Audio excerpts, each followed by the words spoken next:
Welcome to Marketing Rebels Breaking Business Barriers. You've joined us for a special series called Marketing Momentum for Mental Health. We have Sue Jansen here today, and she's going to tell us a little bit about herself, why this topic matters to her, and why it should matter to you. Welcome back to the show, Sue. Thank you. Thank you. Thanks for having me back. It's always nice when you're invited back because then you know you didn't screw up the first time. So I appreciate it. Thank you. I do. So go ahead and tell everybody a little bit about you Mm, and why this topic is so important to you, why we want to have this conversation. wow. Well, I'm living up in Edmonton, Alberta, Canada, and I kind of come from that history of childhood trauma that a lot of people I know have experienced, and that is just being abandoned. And my mom was a great mom, loved me to pieces, but couldn't take care of me. So I was in foster care, and I was in different places and with different people. I'm not exactly exactly who they all were, but that were taking care of me during that time. So I had some really bad experiences, sexual abuse in one foster home, and just things that I had to deal with. And so for me, that this whole topic of mental health is huge because I just feel how important it is for people to be able to rely on themselves and not, my expectation was that parents and people would take care of me. And it turned out that I took care of my own self. And that's what I ended up having to do. So I was very resilient. Every place I was put in, I adapted. I found that I felt kind of like a chameleon, like where I just kind of, whatever they needed, I did, which is kind of a sad thing to state, but it got me through it. And I have to just state at the onset here that my mom did share one thing with me that always stuck with me. And she was a Catholic and she was raised in an orphanage when she was a baby. So she had really no idea what being a mom was really like because her mom never mommed her. So I do get where she was coming from, but she did have a strong faith in God. And she always told me, honey, you don't have a dad here on earth, but you have one in heaven and he's there for you. And so for me, that was I think that got me through everything because I always felt like didn't matter what was happening to me, the good stuff and the bad stuff. And it's mostly bad in my childhood, not my adult life, but in my childhood. Then I knew it's okay. It's going to be okay because he's taking care of me. So that faith was huge for me. And that just kept me on, just kept me saying this will get better. I remember I was in a convent for 2.5 years with 100 other little girls, if you can imagine, and 6 nuns that were like I don't even know how they took care of us, all of us. But I remember just sitting on the step waiting for my mom, just always waiting and seeing other parents coming, taking their kids out or coming to bring them a present or doing something, and just always feeling like I was waiting. So that for me has stuck with me the longest, and that was like the hardest. So anytime I get into that state where that triggers that remembrance, again, I always just remind myself, you are where you're supposed to be and everything's going to turn out fine. And I just reassure myself. And that again is my faith that kicks in. So that's helped me through all of the stuff that I went through as a kid. That's definitely an amazing story already. So if you, I just put this out there, if you weren't already connected with this whole conversation, you damn well are now. So so this experience of waiting, this experience of longing. Now I'm going to broaden it simply for the fact that your experiences were reasonably unique. I would like to say that they're very unique. Unfortunately, I can't say that, but they're reasonably unique on the broad spectrum. But the feelings that come with it are not. The feelings that come with it, that idea of longing, that idea of feeling alone, isolated, abandoned even. Abandoned is the word, yeah. They can feel very real for anyone who even they weren't in the foster syndrome system. Even if they were, we're trying something new. You could have had a beautiful upbringing, and those feelings are still valid. Those feelings are still real. But we also know the majority of us have endured some form of trauma as we grew up, to varying extents. So I'm sure that your extreme experiences can help feed our hope to navigate that space and still create a business and life that is full of joy. That's the whole point of it. That's the whole point, is finding all the stuff that I was looking for.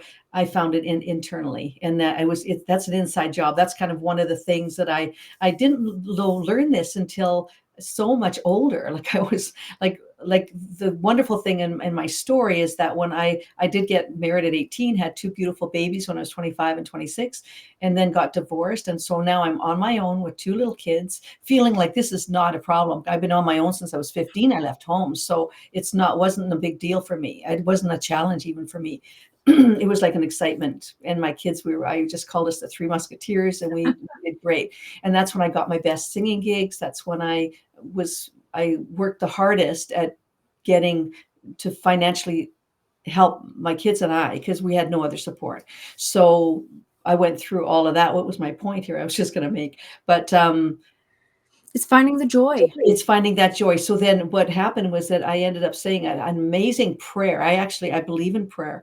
And I remember listening on the radio to this psychologist like every day for 6 years, the whole time I was a single mom. I listened every day to this. It was like a Dr. Sue, program where you phone in with all your problems. I never phoned in, but I listened every day. And that for me was my support, because I didn't really have support at that time when I was a single mom. Like, I sang 6 nights a week. I got sitters in at 7:30. I was home by 1.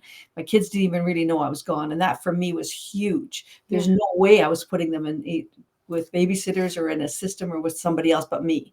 Like, because that was from my history. That was so important to me. So it turned out that and it was perfect. The kids were up at 6:30 in the morning, and so was I. It was always there for them.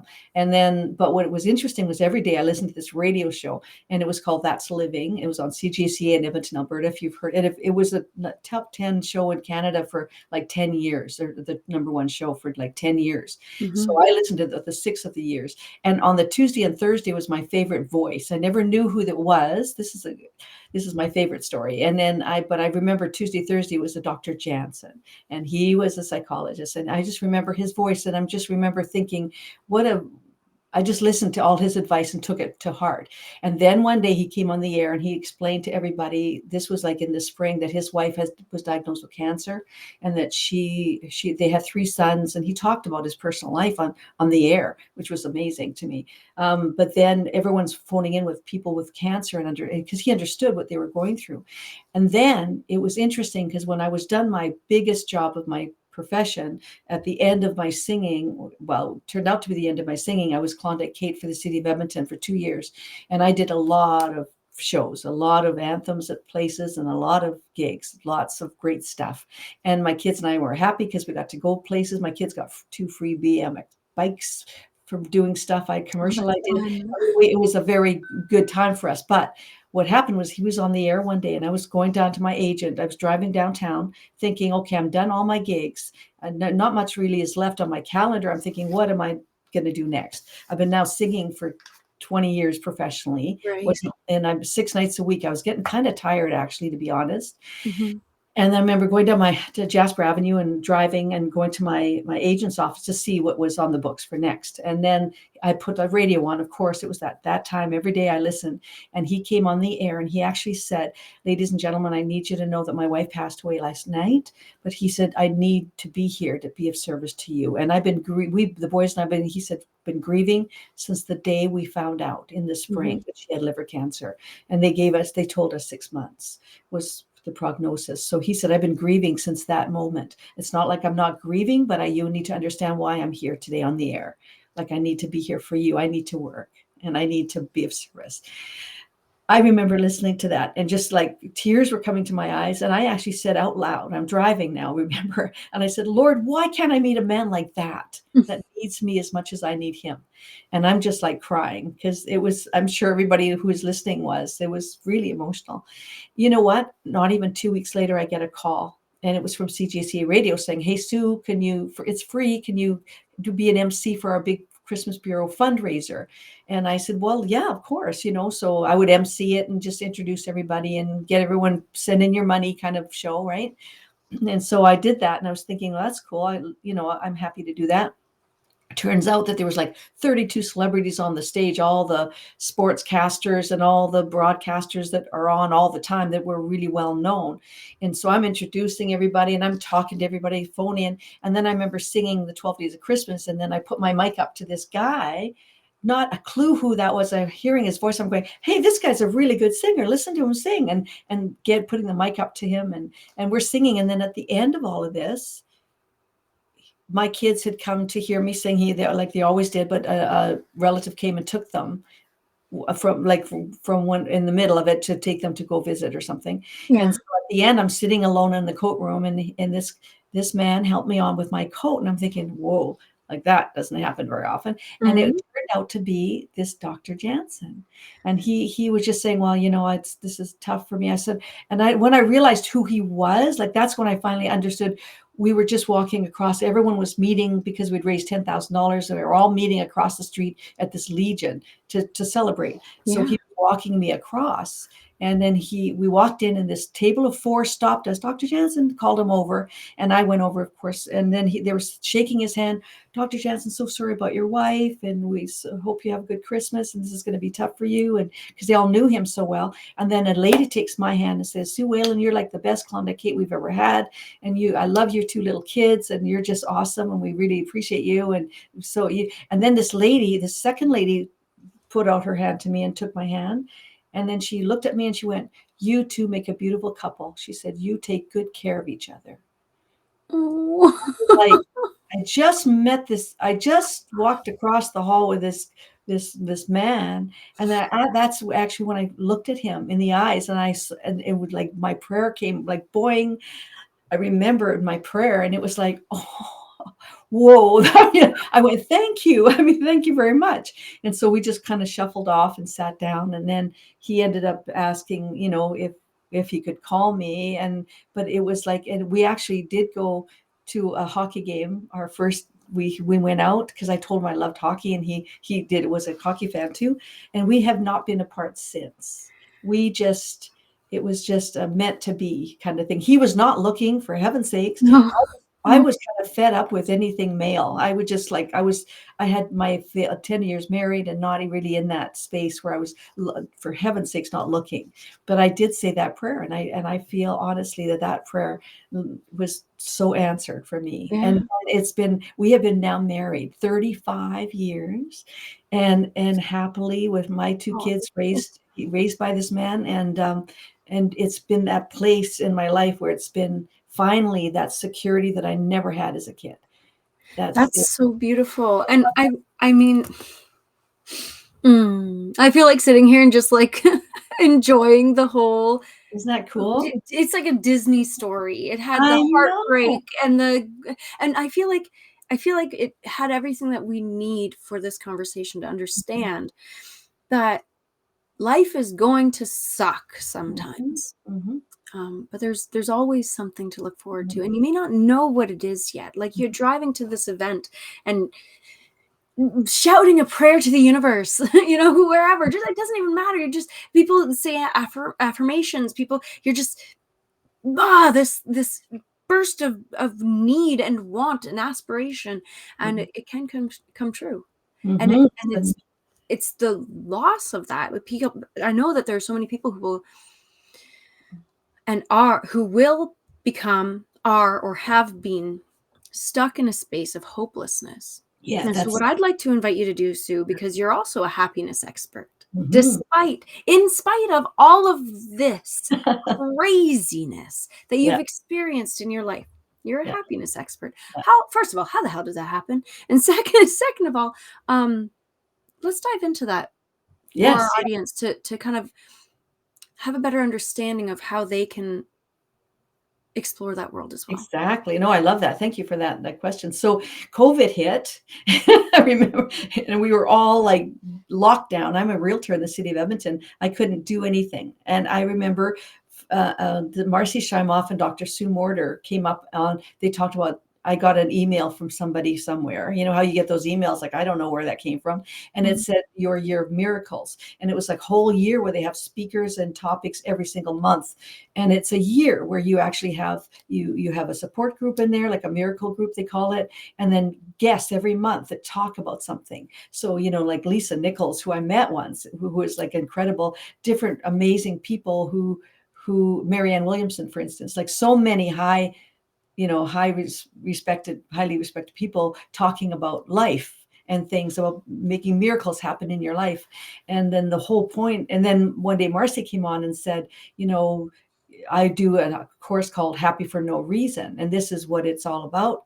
And if you're interested, sign up. And I was thinking, no, I'm not interested. At first I was like, no, because I was like, I'm always signing up for things and doing things, but I love learning. So that was interesting and it did intrigue me. But it was interesting because I was at the same time I was writing a chapter in a book. Somebody was writing a book about trauma and childhood.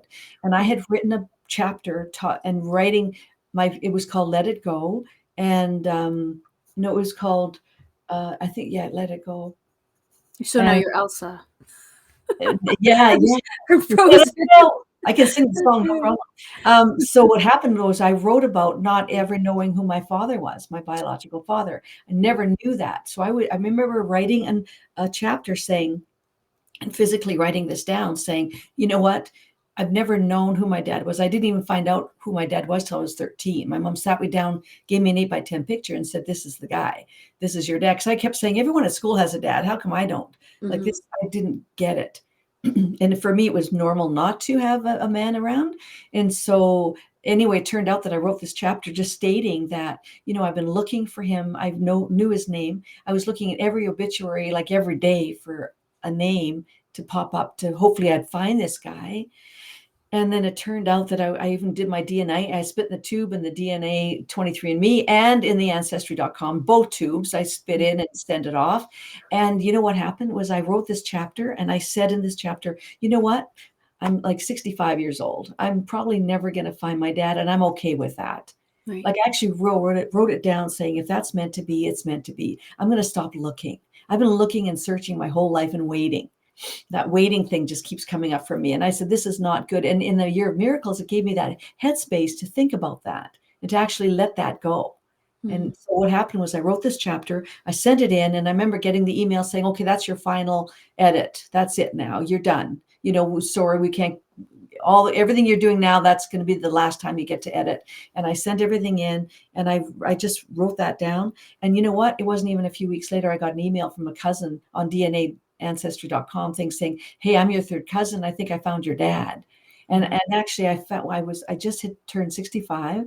And I remember it turned out it was a brother of my dad, my father. And so he had just passed. He was an obituary. So I phoned the names on the obituary. I phoned this kid named Ted out of Calgary, Alberta, is where I was born. And I phoned him to say, I think your dad's my uncle. And it says here, this is, and I said, but this is my dad's name. It's different than what you have in your obituary. I don't get it. And he explained to me, oh yeah, no, that was my uncle. Yeah, that's your dad. And he died 4 years ago. So he said, I'll send you his obituary. So then he sent me my dad's obituary. And now this is the first time I ever see a picture of him he was, I think, 84 or something. And I had a picture of him when he was 21. That's all I had. Picture of him at 21 years old. I'm looking at this 85-year-old guy and going, oh my God. And turned out that I phoned his children that were listed, thinking, I've got siblings. Like I never knew I had siblings. I never knew I had that. And they were all half siblings, 4 of them. And I got in touch with them and I sent him the oldest boy, it was a junior. So I sent him a text saying, I think you're your sister and I'd love to connect just to find out what's my dad's favorite color? Like, that's all I want to know. Anything. And the guy wrote back to me and after like 50 minutes of the dots going, you know how the dots go? And I'm going, oh my God. I guess, am I going to get an answer here? Like, this is first time in all these years I've been looking my whole life. And anyway, it turned out that this guy wrote me back and said, hey, sis, he said, so glad you found us. We knew about you, but we didn't know how to find you. Oh. So I actually I didn't find my dad. He had passed but I found 4 siblings. So I mean, my point about all this whole long story is that when I was able to sit and think about things and contemplate things in that year of miracles, then I took that Happy for No Reason course, and then I started understanding, okay, this happiness is an inside job. It's nothing external. I was a singer for 20 years. That validation and coming from the applause for me was external. It's what I needed and what I craved. And if I didn't get it, it was impactful. It was in a negative way for me. So now I'm learning in this course, this year of miracles, that all your happiness comes from inside, and you're the one that's responsible for that, and how you think, your habits, your behaviors, your heart. Are you open-hearted or contracted? Who do you hang out with? All those things, they do impact you, but it is an inside job. You're 100% responsible for your own happiness. So that just took me over, and then I did the Happy for No Reason course, and now I train it and I do it, and I just love it because it's so true. And it's when we're waiting for somebody to make us happy, like we're just waiting for something to change so that we can change our own happiness. That's not really being responsible for your own Right. feelings. So that's kind of where now I come from, is where I teach about that this is an inside job, and you can be happy if you want. It's your decision. Nobody And else's. so I'm curious then, because I know that there are going to be a lot of people who hear this, who resonate, who empathize, and still roll their eyes Mhm, because they say, well, but this is my experience now. This is mhm, my experience, and I've seen it happen over and over and over again. That's telling me that I have no control. I'm feeling helpless. mhm, I'm feeling like there's nothing I can do to possibly change this. What do you say to these people? What is mhm, the first thing, that and remember, one simple first step to kind of mm, start that journey? mhm.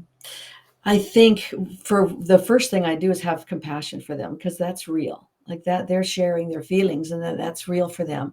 And I do understand it because I was there. But then I tried my intention is to try to get them to see it with a different perspective. So saying, what would it look like? Like, what would it look like if you were in the place that you want? Like, what do you want to be? What do you want to do? Like, tell me that story. What does that look like to you?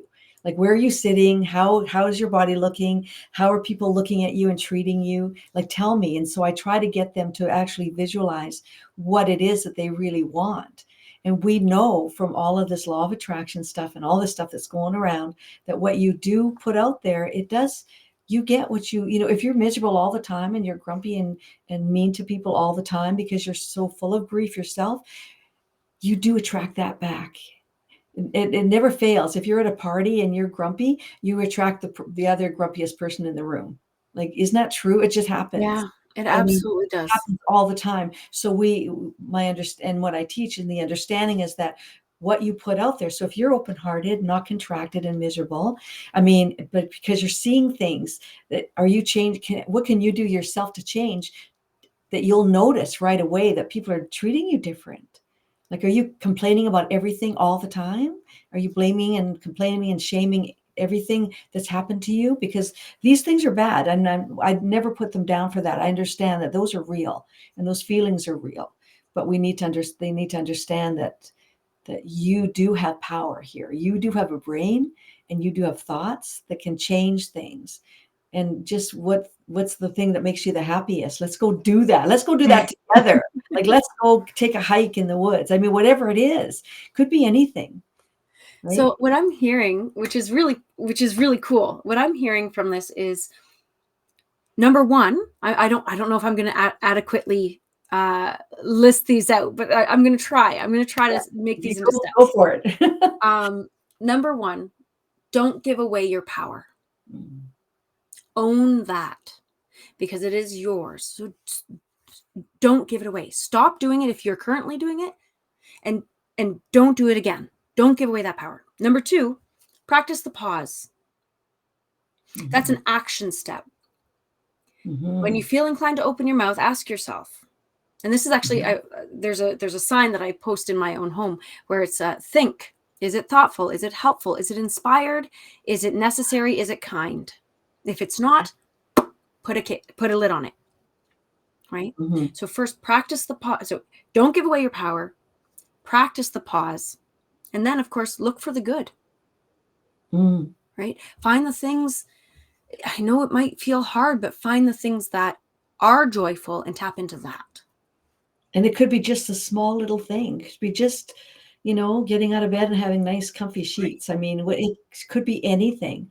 And I think my biggest thing is always in, like, I don't use the T word. Like, I'm going to try. When people say, okay, well, I'll try to do that this week, it's like, well, no, don't try, just do it.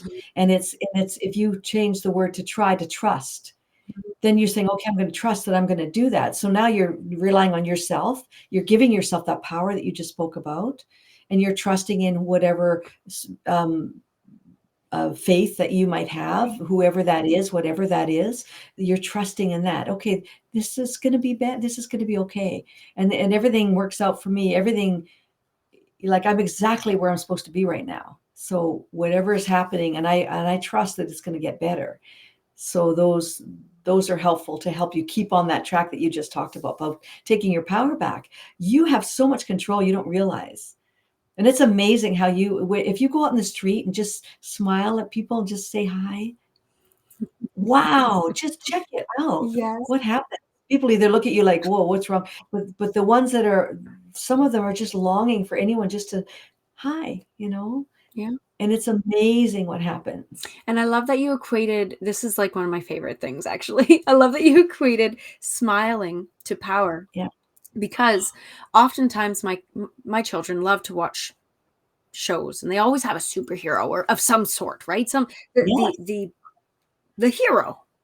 Yeah. Yeah. And they're, well, I can't fly. Well, I can't. And I said, yeah, but you know what? You have your own superpowers.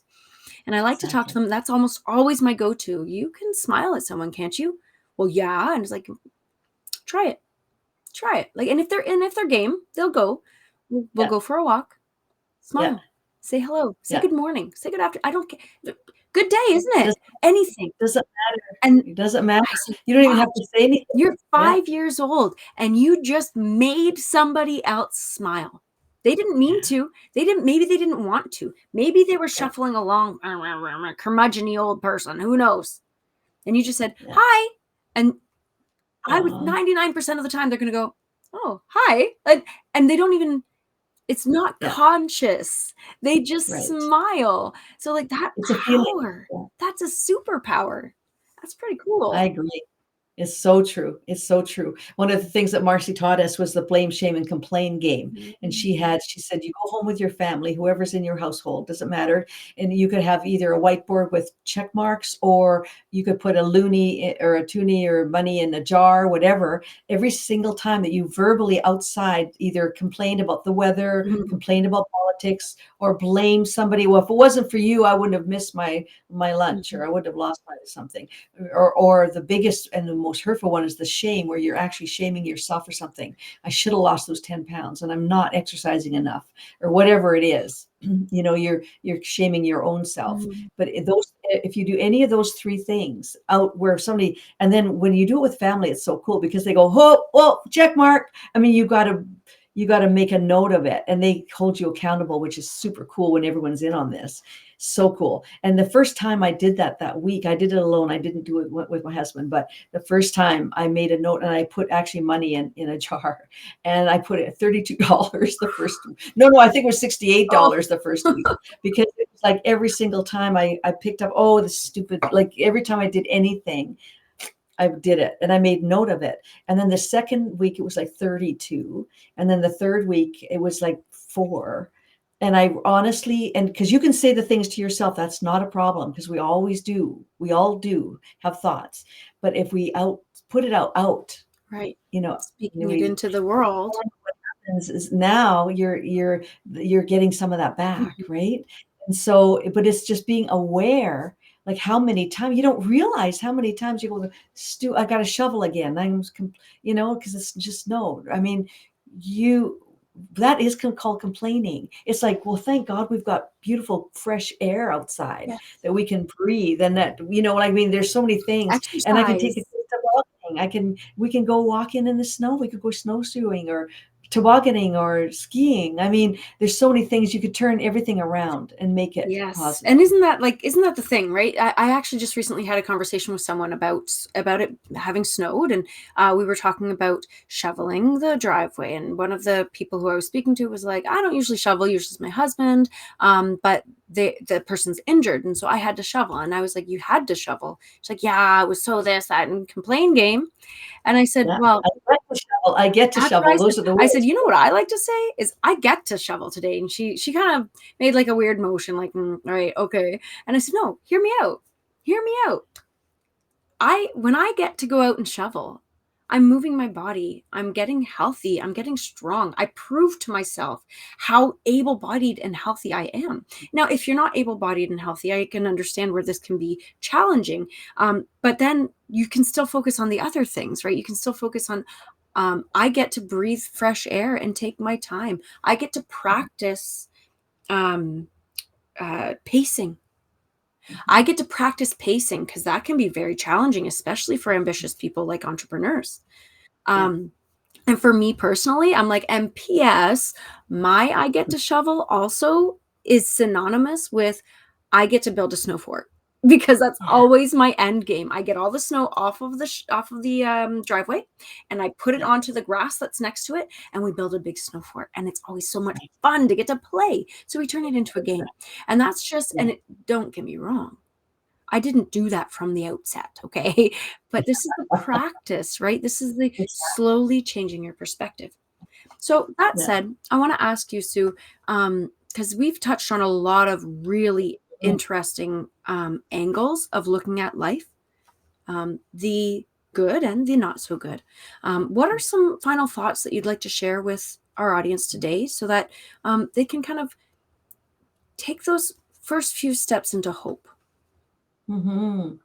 I think the biggest thing is just remembering that you are amazing, that you are so special, and that you were put on this earth for a reason, and like you're here for, and you're here listening to this for a reason, and that you need to know that. That's a heartfelt thing that I'm saying to you, and that you need to feel it. That you're really important, and that the things that you need or want in your life, you have the power to get those things. And so I guess the biggest thing is that you are in power, you are in charge, you're the creator of your own life. So whatever you choose to do, isn't that amazing? Like whatever we choose, like that's how much power we have. So if I and I can honestly say that I chose a man that is my husband now, that just brings me all the support and love that I need. And it's so easy to give it back. It's so easy to share the love. And that's what I finally, after 33 years of not having that, and then my last half of my life so far, I'm just starting. I've got lots more things to do, but I just think it's important to know how important you are and how beautiful you are inside, and that you have the power to make any changes that you want to make. Yeah, I think Beautiful. that's, I yeah. love that so much. And I love that I'm just getting started. I feel like all throughout this week I've been referencing amazing feel good singers, and I'm going to do so again because Jason Mraz has an amazing album, and the first song on that talks about what you just mentioned, Sue, and that's about Mhm. I'm just getting started. There's more Yeah. to come.